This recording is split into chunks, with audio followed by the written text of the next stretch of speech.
میرے پیارے آقا صلی اللہ تعالی علیہ وسلم کے پیارے دیوانوں، مصیبتیں، پریشانیاں اور آرزویں انسانوں کے ساتھ لگی رہتی ہیں، تو اگر ہم چاہتے ہیں کہ اللہ تعالی ہماری حاجتوں کو پوری فرمائے تو آپ کوشش کریں روزانہ فجر کی نماز کے بعد 100 مرتبہ پیغمبر رحمت صلی اللہ علیہ وسلم کی بارگاہ میں تحفہ درود و سلام پیش کرنے کی، انشاءاللہ آپ کی حاجت پوری ہوگی۔ آپ کو اگر نیند نہیں آتی نا، میں آپ کو ایک عمل بتاتا ہوں، آپ یہ آیہ کریمہ پڑھیں، ان اللہ و ملائکتہ یصلون علی النبی یا ایھا الذین آمنوا صلوا علیہ وسلموا تسلیما اللہم صل علی سیدنا و مولانا محمد معدن الجود والکرم وآلہ الکرام وابنہ الکریم وبارک وسلم صلاۃ و سلاما علیک یا رسول اللہ۔ آیت درود پڑھیں اور درود شریف پڑھتے ہوئے آپ لیٹ جائیں، انشاءاللہ سکون کی نیند آئے گی، بڑی اچھی نیند آئے گی انشاءاللہ العظیم۔ قرآن کے ایک پہلو کو کسی حد تک سمجھنے کی کوشش کریں جو پہلو ہماری نظروں سے اوجھل بھی ہے، بلکہ اگر یہ کہوں تو غلط نہ ہوگا کہ اس پہلو کو ہم نے متروک، اور بالکل اگر یہ کہا جائے تو غلط نہ ہوگا ہم نے اس پہلو کو چھوڑنے والا پہلو سمجھ کر چھوڑ کے رکھا ہے، جبکہ وہی قرآن مقدس کا سب سے اہم پہلو ہے، اور نزول قرآن کا مقصد بھی کئی مقاصد میں ایک سب سے بڑا مقصد نزول قرآن کا بھی یہی ہے۔ آج ہماری قوم بے راہ روی کی شکار ہے، آج ہماری قوم یہ کہتی بھی نظر آتی ہے کہ ہمیں کوئی راستہ سجائی نہیں دیتا، ہم کچھ بننا چاہتے ہیں لیکن ہمارے پاس کوئی فارمولہ نہیں، کوئی لاہ عمل نہیں، کبھی قیادت کا رونا، کبھی لاہ عمل کا رونا، کبھی منصوبے کا رونا، اور ان رونوں کی بنیاد پر، ان چیزوں سے متعلق رونے کی بنیاد پر ہماری قوم آج اس راہ کی مسافر بن چکی ہے جو راہ یا تو گمراہی کی طرف لے جائے، یا جہنم کی طرف لے جائے، یا تباہی کی طرف لے جائے، الا ماشاءاللہ۔ میرے پیارے آقا صلی اللہ تعالی علیہ وسلم کے پیارے دیوانوں، اللہ نے اپنی کتاب نازل کیوں فرمائی؟ اس کتاب کے نزول کا ایک سب سے بڑا مقصد یہ ہے کہ وہ انسان جو کسی بھی اعتبار سے کامیابی کا متمنی ہے، وہ انسان جو کامرانی حاصل کرنا چاہتا ہے، وہ انسان جو جینے کی راہ تلاش کرنا چاہتا ہے، اور وہ انسان جو ایسے راستے پر چلنا چاہتا ہے جس راستے پر چل کر جنت کا وہ حقدار بن جائے، یا معبود برحق کے قرب کی دولت سے مالا مال ہو جائے، اور اسی کے ساتھ ہر اس راستے پر چلنے سے وہ بچ جائے جو ناکامی کا راستہ ہے، تباہی کا راستہ ہے، بربادی کا راستہ ہے۔ قرآن مقدس اللہ نے نازل فرمایا تاکہ اس قرآن کے ذریعے دونوں راستے اس کے سامنے واضح کر دیے جائیں، تاکہ بندہ اچھی طریقے سے سمجھ سکے کہ کامیابی کس راستے پر چلنے کے اندر ہے اور ناکامی کس راستے پر چلنے کے اندر ہے۔ جب دونوں راستے اس کے سامنے واضح ہو جائیں گے تو جو انسان کامیابی حاصل کرنا چاہے گا وہ کامیابی کے راستے پر چلے گا، اور جو ناکامی جس کی منزل بنا لے وہ ناکامی کے راستے پر چلے گا۔ آپ دیکھیے قرآن مقدس نے واضح طور پر اس قرآن کی شان بیان فرمائی، ان ھذا القرآن یہدی للتی ہی اقوم، کہ بے شک یہ قرآن سب سے سیدھا راستہ دکھانے والی کتاب ہے۔ اگر کوئی کتاب سب سے سیدھا راستہ دکھا سکتی ہے تو یہ قرآن مقدس ہے۔ میرے پیارے آقا صلی اللہ تعالی علیہ وسلم کے پیارے دیوانوں، جو راستہ دیکھنا چاہتا ہے اسے قرآن راستہ دکھاتا ہے، اور قرآن کن لوگوں کو راستہ دکھاتا ہے اسے بھی قرآن نے واضح طور پر فرما دیا، ھدی للمتقین، جس کے دل میں اللہ کا ڈر ہو یہ کتاب اسے راہ دکھاتی ہے، جس بندے کے دل میں نیکی کا جذبہ ہو یہ کتاب اسے راہ دکھاتی ہے، جو انسان خوش بخت ہو یہ کتاب اسے راہ دکھاتی ہے، اور جو اس کتاب کی پیروی کرتا ہے وہ نہ کبھی گمراہ ہوگا اور نہ کبھی آخرت کے اندر بدبخت ہوگا۔ میرے پیارے آقا صلی اللہ تعالی علیہ وسلم کے پیارے دیوانوں، یہی کتاب ہے جس کی گائیڈ لائن کو فالو کرنے والے تخت و تاج کے مالک بھی بن گئے، اور وقت کی طاغوتی طاقتوں نے جن کے سامنے سرنڈر ہونے ہی کے اندر اپنے لیے عافیت سمجھی، وہ کیا چیز تھی، وہ کون سا راستہ تھا جس راستے پر چلنے کے بعد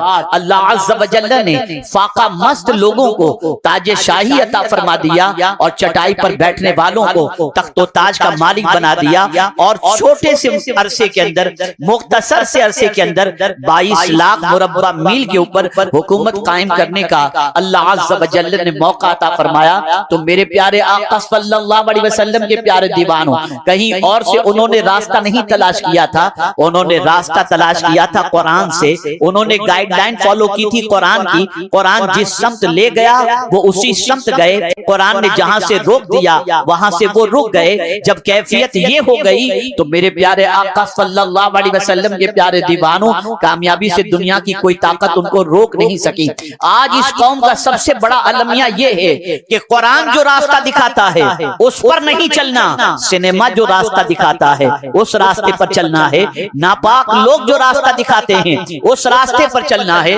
حیرت کی بات ہے قرآن پر ایمان اور قرآن کے راستے پر نہیں چلنا، قرآن پر ایمان قرآن کے حقوق کو ادا نہیں کرنا، قرآن پر ایمان قرآن کی تلاوت نہیں کرنا، قرآن پر ایمان قرآن کو سمجھنے کی کوشش نہیں کرنا، قرآن پر ایمان قرآن کا ترجمہ نہیں پڑھنا، قرآن پر ایمان اور قرآن پر عمل نہ کرنا۔ تو ایمان کس چیز کا نام ہے؟ صرف مان لینے سے کام تو نہیں ہوتا۔ مثال کے طور پر میں آپ کو بتاؤں، آپ نے کسی کو اپنی بیوی کی حیثیت سے قبول کر لیا تو اتنا کہنے پر تو کام نہیں چلتا نا، اب نفقے کی ذمہ داری آپ کے اوپر ہے، اچھا گھر دینا آپ کی ذمہ داری ہے، اپنے ساتھ رکھنا آپ کی ذمہ داری ہے، کپڑے دلانا آپ کی ذمہ داری ہے، جو آپ کھاؤ وہی اس کو کھلاؤ یہ آپ کی ذمہ داری ہے۔ تو کیا قرآن مقدس کو اللہ کی کتاب مان کر آپ پر ہم پر کوئی ذمہ داری عائد نہیں ہوتی؟ جب ہم نے قرآن کو اللہ کی کتاب مانا ہے تو اس کتاب کو اللہ کی کتاب ماننے کے بعد اس کے حق کو ادا کرو، اس کی گائیڈ لائن کو فالو کرو۔ یہ کتاب نازل ہی اس لیے کی گئی تاکہ گمراہی سے بچایا جائے، برائیوں سے بچایا جائے، بد کرداری سے بچایا جائے، ناپاک سے بچایا جائے، میرے پیارے آقا صلی اللہ علیہ وسلم کے پیارے دیوانوں ناکامی سے بچایا جائے۔ لیکن آج کے دور کا انسان جب کامیابی حاصل کرنا چاہتا ہے تو وہ یہ تصور کرتا ہے جتنا میں قرآن سے دور رہوں گا مجھے کامیابی ملے گی۔ میں اس وقت ایک مسلم اکثریتی علاقے کے اندر باندرا کی سرزمین پر موجود ہوں، اگر میں اس محلے کے اندر ہمارے نوجوانوں کی زندگی کے اندر قرآن پر عمل کے جذبے کو تلاش کروں تو میرا وجدان کہتا ہے کہ شاید 1% بھی ہمیں اس محلے کے اندر ایسا کوئی بندہ مل جائے جو قرآن پر عمل کرتا ہوا نظر آئے۔ پتہ یہ چلا ہے مسلمان لیکن اللہ کی کتاب پر عمل کرنے کا جذبہ سرد پڑ چکا ہے، اللہ کی کتاب پر عمل کرنے کا جذبہ کمزور ہو چکا ہے۔ میں حیران ہوں یا اللہ، جب یہ کتاب راستہ دکھانے والی کتاب ہے تو دکھاتی کس کو ہے اور کس کو نہیں دکھاتی؟ جب اس کو میں نے قرآن میں تلاش کیا تو میری عقل دنگ رہ گئی۔ اللہ کی یہ کتاب راستہ کس کو دکھاتی ہے؟ تو میرے پیارے آقا صلی اللہ علیہ وسلم کے پیارے دیوانوں جس کے اندر سچی طلب ہوتی ہے، جو قرآن مقدس سے صحیح تعلق رکھتا ہے، تو پھر یہ کتاب اس بندے کو سچا راستہ دکھاتی ہے، سیدھا راستہ یہ کتاب دکھاتی ہے۔ یہی وجہ ہے کہ صحابہ کرام علیہم الرضوان نے قرآن سے ایسی محبت کی، ایسی چاہت قرآن کی اپنے اندر پیدا کر لی کہ ایک صحابی فرماتے ہیں کہ میری اونٹ کی رسی بھی گم جائے تو میں اسے قرآن سے تلاش کر لیتا ہوں۔ پتہ یہ چلا قرآن راستہ دکھانے والی کتاب ہے۔ اللہ اکبر! آج کتب نما ہیں، آج بہت ساری چیزیں ہیں جس کے ذریعے راستہ انسان دیکھ لیتا ہے۔ ہوائی جہاز میں آپ سفر کرتے ہیں، آپ بائک کے آپ جو ہے کار میں سفر کرتے ہیں، جی پی ایس لگا لیا، راستہ مل گیا۔ میں پوچھنا چاہتا ہوں کبھی کبھی یہ راستہ دکھانے والا یہ گوگل جی پی ایس ایسی جگہ پر بھی لے جاتا ہے کہ شارٹ کٹ کی جگہ پر لمبا راستہ ہو جاتا ہے، لیکن ایک انسان، مجھے افسوس کے ساتھ یہ کہنا پڑتا ہے، ایک انسان اس جی پی ایس پر بھروسہ کر کے ڈیسٹینیشن لگا کر پھر بلا جھجک سفر کرتا ہے کہ یہ منزل تک پہنچا دے گا۔ نادان، جتنا تجھے جی پی ایس پر بھروسہ ہے کاش تو اتنا قرآن پر بھروسہ کر لیتا، کاش تیرا یقین اتنا قرآن پر ہو جاتا۔ یہ وہ کتاب ہے کہ اس کی گائیڈ لائن کو فالو کرنے والا یہاں سے سفر اگر شروع کرے تو اس کا سفر جا کر سیدھا جنت ہی پر ختم ہوتا ہے، اس کا فائنل ڈیسٹینیشن جنت ہے۔ جنت میں جانے کی تمنا رکھنے والا قرآن کی گائیڈ لائن کو فالو کرے گا، جنت میں جانے کی تڑپ رکھنے والا قرآن کی گائیڈ لائن کو فالو کرے گا، اور جو جنت کی تمنا نہیں رکھتا وہ کبھی قرآن کی گائیڈ لائن کو فالو نہیں کرے گا، کبھی فالو نہیں کرے گا۔ اب تو ہماری چاہت جنت کی بھی نہیں رہ گئی۔ میں آپ کو ایک مثال کے ذریعے سمجھاؤں، مقدس مہینہ قریب ہے اور خطبہ مبلغین ماشاءاللہ خطاب کرتے ہیں، درس دیتے ہیں، یہ تسبیح 100 بار پڑھو اس کا یہ ثواب، 100 بار پڑھو یہ ثواب، اتنی بار پڑھو یہ ثواب، بالکل حق ہے، انکار نہیں۔ ایک دوسرا پہلو بھی میں آپ کو بتا دوں، شاید پہلی بار آپ سنیں، جتنی مرتبہ تسبیح کے بارے میں آپ کو پڑھنے کے لیے کہا جاتا ہے، آپ پڑھتے ہیں پوری کاؤنٹنگ کے ساتھ پڑھتے ہیں کہ 450 مرتبہ حسبنا اللہ و نعم الوکیل عشاء کے بعد پڑھنا ہے، برابر کاؤنٹنگ کے ساتھ پڑھتے ہیں۔ 111 بار کوئی عمل کرنا ہے کاؤنٹنگ کے ساتھ۔ میں ایک نئی کاؤنٹنگ بھی آپ کو بتاتا ہوں، آج سے شروع کرو، اپنے گھر کے باہر چھوٹے چھوٹے پتھر جمع کر لو، اور جب ایک گناہ ہو نا تو اس پتھر کو اپنے گھر میں رکھنا شروع کرو، یہ بھی کاؤنٹ کرو کہ آج کتنے گناہ ہوئے۔ میں پورے یقین کے ساتھ کہتا ہوں، ایک مہینے میں گھر میں آپ کو رہنے کی جگہ نہیں ملی، کبھی گناہ بھی تو کاؤنٹ کرو۔ جس طریقے سے تسبیح کو کاؤنٹ کر کے پڑھتے ہو، کبھی گناہوں کو بھی کاؤنٹ تو کرو کہ زندگی میں کتنے گناہ ہو رہے ہیں، اس کو کاؤنٹ کرنے کا ٹائم نہیں، اس کو گننے کا ٹائم نہیں ہے۔ ایک بزرگ ایک تصور کی بنیاد پر اپنی جان جانے آخری کے سپرد کر دیتے ہیں، صرف اس وجہ سے کہ کسی نے پوچھا کہ حضور آپ کی عمر کتنی، تو کہتے ہیں کم و بیش 60 سال۔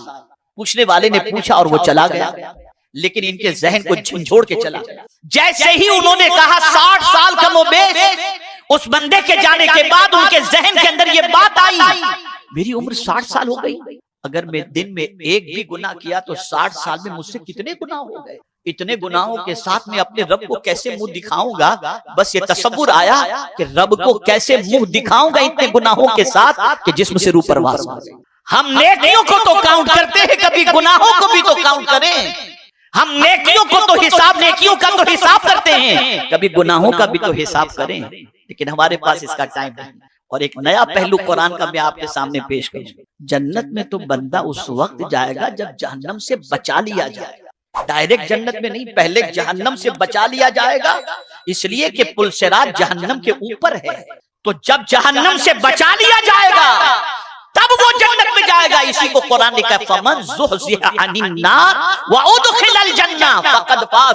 پتہ چلا پہلے کوشش کرو جہنم سے بچنے کی، پہلے کوشش کرو جہنم سے بچنے کی، اور یہی دعا کو ماہ رمضان میں 4 رکعت کے بعد اللہ کی بارگاہ میں کرتے ہیں، تسبیح کے بعد سبحان الملک القدوس سبحان ذی الملک والملکوت سبحان ذی العزت والعظمت والہیبت والقدرت والکبریاء والجبروت سبحان الملک الحی الذی لا یموت سبوح قدوس ربنا ورب الملائکۃ والروح۔ اس کے بعد کیا پڑھتے ہو؟ اللہم اجرنا من النار۔ جنت کا سوال نہیں ہو رہا، وہاں جنت کا سوال بندہ نہیں کر رہا 4 رکعت کے بعد، سوال کر رہا ہے تو یہ کر رہا ہے اے اللہ مجھے جہنم سے بچا لے، اس لیے کہ جہنم سے بچا لیا گیا تو جنت میں جائے گا۔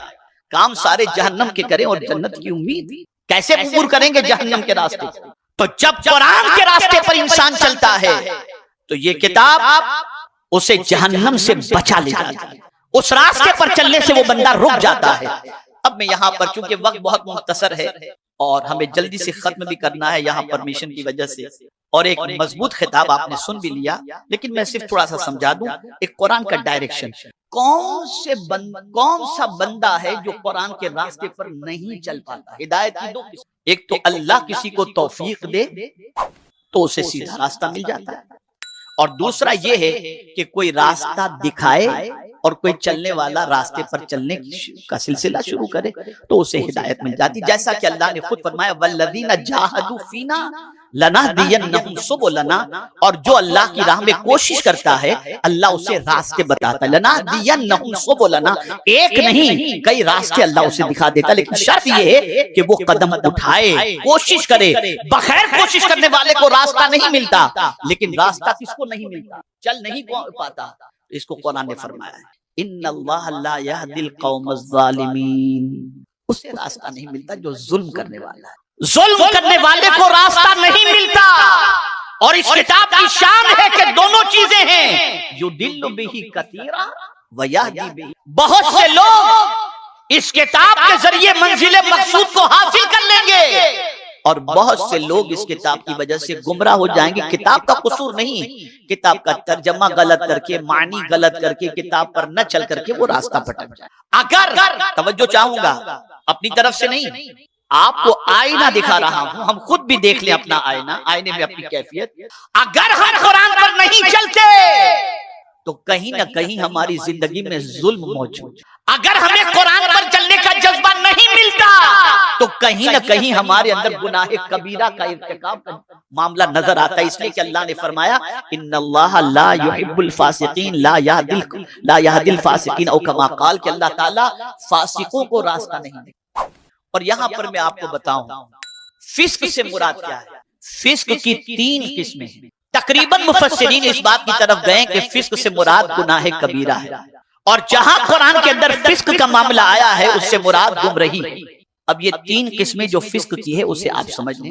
ایک قسم جو ہے وہ یہ ہے کہ کوئی بندہ اتفاقیہ گناہ کبیرہ کر لے، اتفاقیہ اس سے گناہ کبیرہ ہو گیا، جبکہ وہ گناہ کبیرہ کو برا مانتا ہے، وہ ایمان سے خارج نہیں ہوگا، اتفاقیہ اس سے گناہ ہو گیا، دل میں بھی اس کو گناہ کو برا مانتا ہے، اور اگر اس نے توبہ کر لی اللہ اس سے سیدھا راستہ دکھا دے۔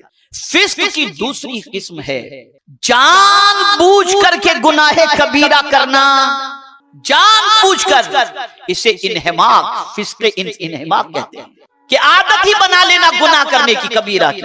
میرے پیارے آقا صلی اللہ تعالی علیہ وسلم کے پیارے دیوانوں، جس نے گناہ کبیرہ کو اپنی عادت بنا لی اللہ تعالیٰ اس بندے کو سیدھی راہ نہیں دکھاتا۔ اور تیسری قسم جہود، اور وہ یہ ہے کہ آدمی گناہ کبیرہ کو اچھا سمجھنے لگ جائے اور یہ کہے کہ یار یہ تو آج کے دور کی ضرورت ہے، اچھا سمجھے گناہ کبیرہ کو، تو فرمایا گیا اس کے ایمان کے ختم ہو جانے کا اندیشہ ہے، وہ بے ایمان ہو کر کے مرے۔ ان اللہ لا یہدی القوم الفاسقین۔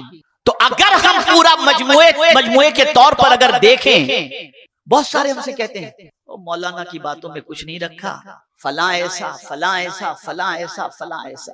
مجھ سے کسی نے جے پور میں پوچھا تھا کہ اچھا بننے کے لیے حضرت کیا ہونا چاہیے؟ میں نے کہا دوسروں کے کمال دیکھو، خود کے عیب دیکھو، اچھے بن جاؤ۔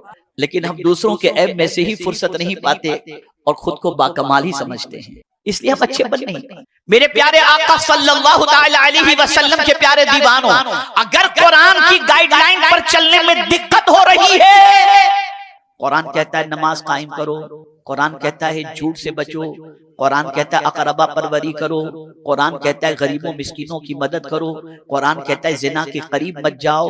اگر ان ساری چیزوں پر چلنے کے اندر تکلیف ہوتی ہے تو سمجھ جانا کہ ایمان بالکل کمزور اور ٹمٹماتے دیے کی طرح ہے، کسی مفتی صاحب سے فتویٰ لینے کی ضرورت نہیں ہے، قرآن کا فتویٰ۔ اور اگر برائی کا خیال آتے ہی قدم رک جائیں، میرا مولا دیکھ رہا ہے، برائی کی آواز پر قدم رک جائیں کہ نہیں مجھے کل خدا کو منہ دکھانا ہے، تو اللہ کا شکر ادا کرو کہ اللہ نے ایمان کی شمع کو تمہارے سینے میں روشن کر رکھا ہے، اور وہ چاہتا ہے کہ بھٹکنے سے بچ جاؤ۔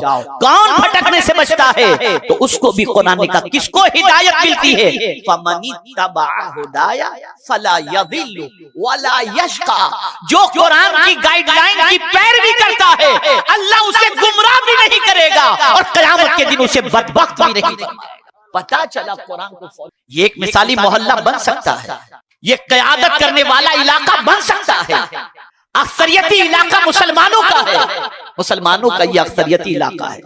یہاں پر ہمارے نوجوان ہیں، میں ابھی مسجد سے آ رہا تھا، میں نے چند نوجوانوں کو بائک پر کھڑے رہ کر بات کرتے دیکھا، اپنا فرض منصبی سمجھ کر میں نے کہا کہ آپ یہاں کھڑے رہ کر ٹائم ویسٹ کرتے ہیں، آ جائیے محفل میں، شاید کوئی بات آپ کی سمجھ۔ میں پوچھنا چاہتا ہوں جس قوم کا مزاج ہی بن جائے کہ جس رب کے بندے ہیں اس رب کا ذکر بھی اچھا نہیں لگتا، اس قوم کی تباہی کو، اس قوم کو تباہی سے کون روک سکتا؟ اب تو ہماری قوم کو گانے اچھے لگنے لگ گئے، ہماری قوم کو پکچر اچھا لگنے لگ گیا، ہماری قوم کو عیاشیاں اچھی لگنے لگ گئیں، ہماری قوم کو اللہ کا ذکر بوجھ بننے لگ گیا۔ جب قوم کا مزاج اس طریقے کا بن جائے تو پھر اللہ ایسی قوم کو نہ عروج دیتا ہے، نہ ترقی دیتا ہے، نہ سکون دیتا ہے۔ اس لیے آج مجھے آپ کو یہ بتانا ہے کہ یہ کتاب سیدھا راستہ دکھاتی ہے، سب سے سیدھا راستہ، اور اسی لیے اللہ نے فرمایا کہ سنو اگر مجھے تلاش کرنا ہو تو ادھر ادھر نہیں ملوں گا، میں تمہیں ملوں گا تو سیدھے راستے پر ملوں۔ تو جسے مجھے پانا ہو وہ ٹیڑھے راستے پر نہ چلے، سیدھے راستے پر چلے۔ اور اسی لیے ہر رکعت کے اندر دعا کرتے ہیں ہم، اہدنا الصراط المستقیم، ہم کو سیدھے راستے پر چلا. ان کے راستے پر جن پر انعام نازل ہوا وہ کون ہے انعام یافتہ بندے؟ جن کو خدا مل گیا، جن کو مصطفیٰ جان رحمت مل گیا، یہ وہ ہیں. اور حضور صلی اللہ علیہ وسلم نے فرمایا اے سیدھے راستے کے متلاشیوں سنو، وَأَنَّ هَذَا صِرَاطِي مُسْتَقِيمًا فَاتَّبِعُوهُ، کہ بے شک میرا یہ راستہ سیدھا راستہ ہے، اس کی پیروی کرو. اور پھر کہنے والے نے کہہ دیا طریق مصطفیٰ کو چھوڑنا ہے وجہ بربادی، اسی سے قوم ہوئی ہے بے اقتدار اپنی، ہمیں کرنی ہے شہنشاہ بطحا کی رضا جوئی. وہ اپنے ہو گئے، اللہ اللہ، وہ اپنے ہو گئے تو رحمت پروردگار اپنی. تو اگر ہم چاہتے ہیں کہ بربادی سے بچیں تو ہیرو کے طریقے چھوڑ دو. آج سے گھروں میں اس طریقے سے کھانا چھوڑ دو، اس طریقے کی جینس پینٹ پہننا چھوڑ دو، اس طریقے سے چلنا پھرنا چھوڑ دو. مصطفیٰ پیارے کے طریقے پر آ جاؤ. آقائے کریم صلی اللہ علیہ وسلم کے اسوہ حسنہ پر عمل کرنا شروع کر دو. اور حضور بھی کہاں ملیں گے؟ سیدھے راستے پر. یاسین والقرآن الحکیم انک لمن المرسلین علی صراط. سیدھے راستے پر چلو گے تو حضور بھی مل جائیں گے اور خدا بھی مل جائے گا اور جنت بھی مل جائے گی. اور یہ قرآن سیدھا راستہ. مت برا بھلا کہو علماء کو، یہ بیچارے سیدھا راستہ دکھا. انہیں بے وقوف نہ سمجھو دین پر چلنے کی بنیاد پر، یہ سیدھا راستہ دکھا. تو میرے پیارے آقا صلی اللہ تعالی علیہ وسلم کے پیارے دیوانوں، یہ کتاب سیدھا راستہ دکھانے کے لیے آئی. یہ کتاب ہدایت کی کتاب ہے. اس کتاب کی پیروی کرو. اور اگر کتاب کی پیروی کرنے میں دقت آ رہی ہے تو اس کو سمجھ لینا چاہیے کہ ہمارے اندر بہت ساری خامیاں ہیں. ان خامیوں کو دور کرنے کے لیے اللہ کی بارگاہ میں سچے دل سے توبہ کرو. اور یہ دعا جب کرو کہ اے اللہ ہم کو سیدھے راستے پر چلا، تو یہ راستے پر چلنے کی دعا سے پہلے ہم اللہ کی بارگاہ میں کیا دعا کرتے ہیں؟ ایاک نعبد و ایاک نستعین، ہم تیری ہی عبادت کرتے ہیں، تجھ ہی سے مدد مانگتے ہیں. اور پھر مدد کیا مانگتے ہیں؟ ہم کو سیدھے راستے پر چلا. ذہن بناؤ کہ مولا سے مدد مانگو گے وہ سیدھے راستے پر چلائے گا. اور جب سیدھے راستے پر چلنے کے لیے ایک قدم اٹھاؤ گے نا تو پھر کیا ہوگا؟ تو حدیث قدسی ہے، میرا رب ارشاد فرماتا ہے میری طرف کوئی ایک بالشت بڑھتا ہے تو میری رحمت ایک ہاتھ اس کے استقبال کے لیے تیار ہے. اگر کوئی چل کر آتا ہے تو میری رحمت دوڑ کر اس کا استقبال کرتی ہے. اس لیے ضرورت ہے سیدھے راستے کے مسافر بن جاؤ. اے نوجوانان باندرا، تمہارے اوپر بہت بڑی ذمہ داری ہے. تمہاری ذمہ داری سب سے بڑی یہ ہے کہ تم آج کے بعد گناہوں سے رشتہ توڑ دو، آوارگی سے رشتہ توڑ دو. ہمارے بہت سارے بچے آج ڈرگس کے اندر ڈوب گئے، عیاشی کے اندر ڈوب گئے، زنا کے اندر ڈوب گئے، اپنی کمائیوں کو بربادی میں ڈالنے کی طرف ڈوب گئے. خدارا بچو ان چیزوں سے، اپنے رب سے تعلق مضبوط کرو، اس کے پیارے حبیب صلی اللہ علیہ وسلم سے اپنے تعلق کو مضبوط کرو. اور یاد رکھو رزق دینے والی ذات خدا کی ہے اور تقسیم کرنے والی ذات محمد عربی صلی اللہ علیہ وسلم کی ہے. دے گا اللہ ہی، لیکن مصطفیٰ کے ہاتھوں سے عطا فرمائے گا. اس لیے قرآن بھی دیا تو ڈائریکٹ ہمارے گھر پر نہیں بھیج دیا، اپنے محبوب کے واسطے سے عطا فرما دیا. اس لیے میرے پیارے آقا صلی اللہ علیہ وسلم کے پیارے دیوانوں، حضور سے بھی تعلق مضبوط کرو، اللہ عز و جل سے بھی تعلق مضبوط کرو اور قرآن کی گائیڈ لائن کو فالو کرنے کی کوشش کرو. میں پورے یقین کے ساتھ کہتا ہوں سب سے بڑا کمال جو اللہ اس قرآن پر عمل کرنے کی وجہ سے عطا فرمائے گا وہ یہ ہے فمن تبع ہدایا فلا خوف علیہم ولا هم يحزنون. اللہ فرماتا ہے جو میری ہدایت کی پیروی کرے، میرے بتائے ہوئے راستے پر چلے، اس سے نہ کوئی خوف اور نہ کوئی غم. یہ قرآن کا فرمان. اگر ہمارے اتنے بڑے علاقے کے نوجوان ہیں سیدھے راستے پر چلیں، برائیاں چھوڑ دیں، ہیرو گیری چھوڑ دیں، دادا گیری چھوڑ دیں، برائیاں چھوڑ دیں، ناچ گانے باجے تماشے چھوڑ دیں. اور کبھی کیا ہوتا ہے اس راستے پر چلتے ہیں تو سب سے پہلے شیطان بھی کہیں اور نہیں بیٹھا. یہی بڑے عجیب بات. شیطان بھی شراب کے اڈے پہ نہیں بیٹھا، شیطان بھی سیدھے راستے پر بیٹھا ہے. لَأَقْعُدَنَّ لَهُمْ صِرَاطَكَ الْمُسْتَقِيمَ، وہ بھی سیدھے راستے پر بیٹھا ہے کہ جہاں کوئی چلنا چاہے گا گرا دے گا. اور ہماری قوم اتنی اللہ ماشاءاللہ اتنی نااہل ہے کہ اگر کوئی غلط کام کرنے والا توبہ کر کے سیدھے راستے پر آ جائے نا، تو کب سے سدھر گیا. لا حول ولا قوة. اسے سینے سے لگانا چاہیے، اس سے دعائیں کروانی چاہیے، اس سے محبت کرنی چاہیے. اس لیے کہ اگر آپ کا ہمارا بگڑا ہوا بچہ اگر سیدھے راستے پر آ جائے تو ہمیں خوشی ہوتی ہے تو خدا کا بندہ اگر سیدھے راستے پر آ جائے تو خدا کتنا خوش ہوگا، اور امت مصطفیٰ سیدھے راستے پر آ جائے تو حضور کتنے خوش ہوں گے۔ خبردار سیدھے راستے پر آنے والوں کی کرٹیسائز نہ کرو، ان کا مورل جو ہے ڈاؤن نہ کرو، ان کو آپ جو ہے انکریج کرو، ان کی حوصلہ افزائی کرو، اور آپ ماحول بناؤ کہ آپ کے ماحول کے اندر کوئی برائی کے دلدل میں ڈوبنے نہ پائے۔ اور پروردگار ہم سب کو قرآن کے ڈائریکشن کو فالو کرنے کی توفیق نصیب فرمائے۔ ہر کسی کا ترجمہ نہ پڑھنا ہے تو کنز الایمان ہی پڑھنا، تاکہ راستہ ملے تو سیدھا مدینے تک، اور مدینے سے سیدھا جنت تک کا راستہ ملے۔